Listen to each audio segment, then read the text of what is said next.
les membres du bureau, mes camarades élus, APOI, APC, les directeurs de l'exécutif, M. Hassan Zizé, Mme Derek, Nassir, Yassine, de la presse, parce que je crois que les autres ils ont terminé leur mission. Merci d'être encore là. Comme ça. Avant de commencer, je tiendrai à souligner qu'on avait tenu pour rendre hommage et on s'incline toujours devant la mémoire de nos martyrs à l'occasion du 17 octobre. Mais aussi, il faut souligner que le mois d'octobre est plein de dates émouvantes, telles que le 5 octobre 1988 qui nous permet aujourd'hui d'être ici, de parler en toute démocratie, telles que le 9 octobre 1988 où le feu Matoub El Ounas a été mitraillé par le Gendarmerie nationale pour les libertés démocratiques. Et aussi, on ne doit pas oublier, et surtout, mes amis de la presse, il est de votre devoir, il vous est interdit aussi d'oublier le 18 octobre qui représente la date de l'assassinat du premier journaliste, en l'occurrence Smaili Sah, le 31e anniversaire de son assassinat.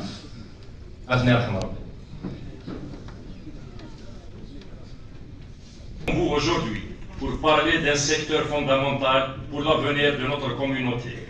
La jeunesse joue un rôle central dans le développement de nos jeunes que nous devons aborder ensemble. Pour l'état actuel des infrastructures sportives, bien que nombreuses, elles restent insuffisantes pour répondre aux besoins croissants de notre jeunesse. Plusieurs installations souffrent de vétusté et manquent de moyens matériels et humains pour fonctionner correctement. De nombreux terrains de sport et espaces de loisirs nécessitent des opérations de réhabilitation urgentes pour redevenir attractifs et adaptés aux attentes des jeunes.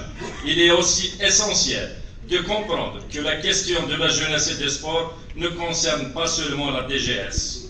Pour répondre efficacement à ces défis, nous avons besoin d'une collaboration plus étroite avec d'autres secteurs comme la direction de l'urbanisme et la direction des équipements publics.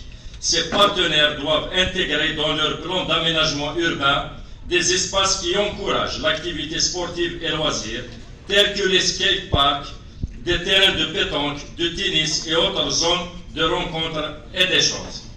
Diversifier les offres sportives et de loisirs, nous vivons à une époque où les intérêts des jeunes évoluent rapidement. Il est donc crucial de diversifier notre offre en introduisant de nouveaux types de sports et loisirs. Nos espaces naturels, comme les forêts, offrent une occasion unique de développer des activités en plein air, telles que les pistes VTT et de quad et l'équitation. Ces activités, bien que nouvelles dans notre région, peuvent attirer un large public, dynamiser notre secteur du tourisme et encourager un mode de vie actif chez les jeunes. Mes propositions pour un secteur plus dynamique et inclusif sont les suivantes. Augmenter les investissements dans la rénovation et la création de nouvelles infrastructures sportives en tenant compte des besoins spécifiques des jeunes. Favoriser les partenariats publics-privés pour le financement et la gestion de certains équipements, permettant ainsi de partager les coûts et garantir un entretien régulier. Impliquer davantage les collectivités locales pour qu'elles prévoient des espaces sportifs dans leurs aménagements urbains et les aménagements urbains. Développer la formation du personnel encadrant pour offrir aux jeunes un accompagnement de qualité et mieux exploiter les infrastructures disponibles. Avant de passer au divers, je voudrais dire que le développement du secteur de la jeunesse et des sports ne peut se faire sans une mobilisation collective. C'est en collaborant avec tous les secteurs concernés que nous pouvons offrir à nos jeunes des infrastructures modernes, diversifiées et accessibles. Ensemble, faisons en sorte que la jeunesse de notre wilaya trouve dans le sport une opportunité de s'épanouir et de grandir. Concernant les divers, je souhaite également aborder plusieurs questions importantes dans différents secteurs, et à commencer par le secteur dont je suis président de la commission de l'investissement. Je commencerai par le secteur de l'industrie. Je voudrais poser la question suivante. Quelle est la situation, ou bien qu'en est-il des investisseurs en production, en activité, qui sont locataires, et je le dis bien, qui sont locataires, chez des pseudo-investisseurs qui ont eu la chance d'être attributaires de l'eau dans des zones d'activité. La deuxième question, quel est le sort réservé pour les 162 unités installées sur le domaine public hydraulique, DPH, tout au long de la RN 12? Comme vous le savez bien, ces 162 unités représentent presque 10 000 emplois et une valeur ajoutée très importante pour notre wilaya, sachant que ces 162 unités avaient des concessions et ils payaient leurs concessions annuellement, mais depuis 2018, ils n'ont pas été reconduites.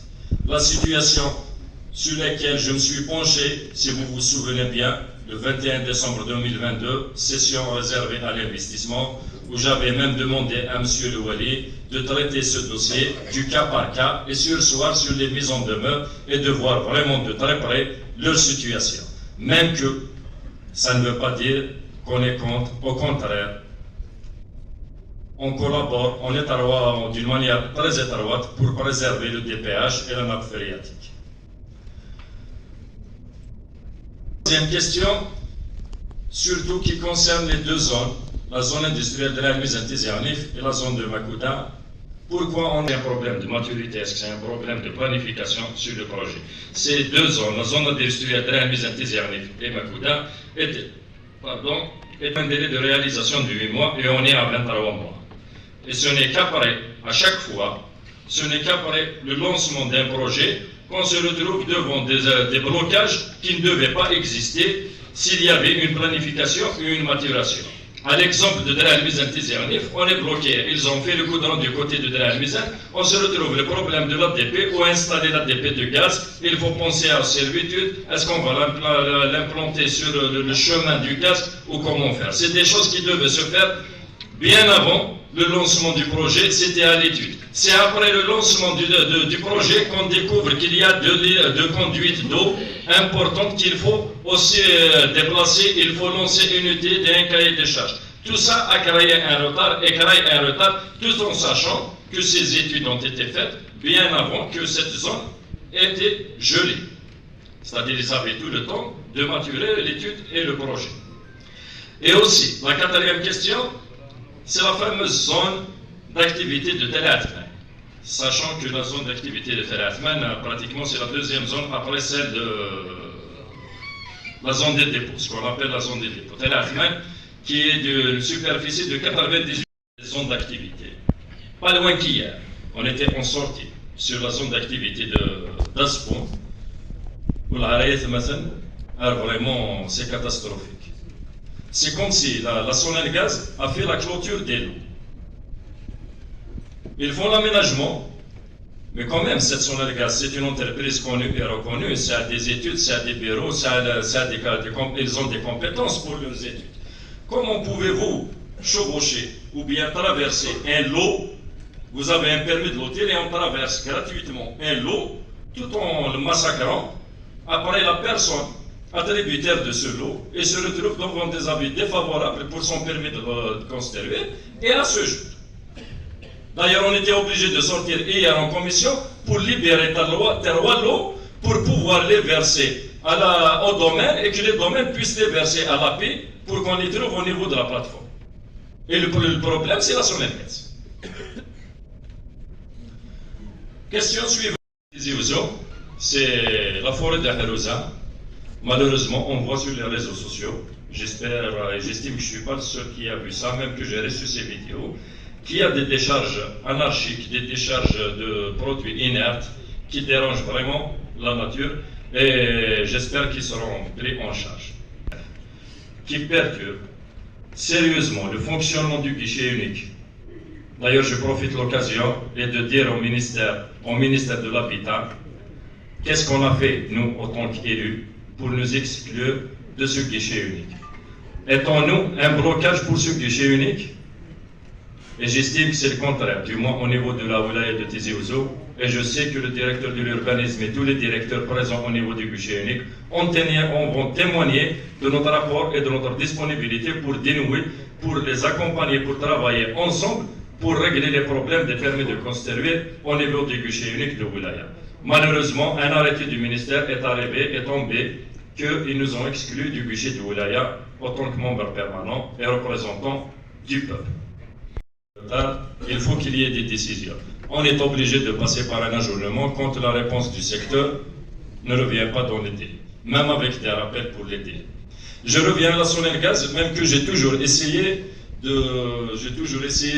me maintenir, de me positionner et de rester dans ma mission d'être élu de la Wilaya, mais pour cette fois-ci, je suis dans l'obligation de parler de ce problème qui perdure depuis un bon bout de temps, dont M. Louali est au courant. Il a été d'ailleurs sollicité lors de la visite de la sortie du 20 août. La Sonelgaz et la Sonelgaz. Quel est le sort du projet du raccordement des 4 forages prévus pour la commune du Bout-de-la-Reine, qui est infructueuse, s'il vous plaît, pour Joukaroua pour sa 15e ou 20e fois. Pareil, à l'exploiter d'une manière efficace, très efficace, parce que quand je parle surtout et essentiellement sur l'investissement. Quand on voit la situation de l'API, je sais que ce n'est pas un problème au niveau de l'API, c'est le problème du foncier à Tizi Ouzou, mais malheureusement l'API, au niveau de la plateforme, elle n'accepte pas les terrains non viabilisés. Actuellement, on a débloqué à Korosh-Karoua 26 lots et on a débloqué 12 lots qui avaient une contrainte aussi. On est sorti sur le terrain avec le directeur de l'industrie et les autres directeurs du secteur. Pour débloquer 12 lots au niveau de la zone de Bourgogne aussi, dont ils avaient la contrainte de la Sonelgaz, 3 autres lots au niveau d'Asfoun, espérant d'autres lots qui vont être libérés pour qu'on ait quand même une plateforme qui va quand même répondre aux attentes de beaucoup d'investisseurs qui attendent. Et à la fin de mon intervention, je vous transmets, c'est le cri de détresse du Carroisson Rouge de Drab Ben Khedda qui lance un appel urgent pour l'ouverture du centre d'hébergement aménagé au profit des malades cancéreux issus de différentes wilayas et qui devrait être inauguré le mois passé. Réalisé avec l'aide des bienfaiteurs. Il est doté de 8 lits et de toutes commodités nécessaires. Le dortoir demeure malheureusement fermé. Nous tenons à vous informer, M. Louali, que la structure en question appartient à l'APC. Elle a été mise à la disposition du Carroisson Rouge de DBK depuis 2017. Elle avait servi durant la Covid-19 et les incendies de 2021. Le Carroisson Rouge de DBK a décidé de réaliser un centre d'hébergement gratuit, et je dis bien gratuit, dédié aux cancéreux, car ils enregistrent une forte demande de malades qui, pour certains d'eux, passent leur nuit dans des véhicules, ce qui est dramatique. Comptons sur vous. إلى قد عهد سوغالين ألم مثنجر نغس عاود عمار إمي القوماقيا ذي مضجع نهوث نقيم ذات القلوب ورنسيري تنمية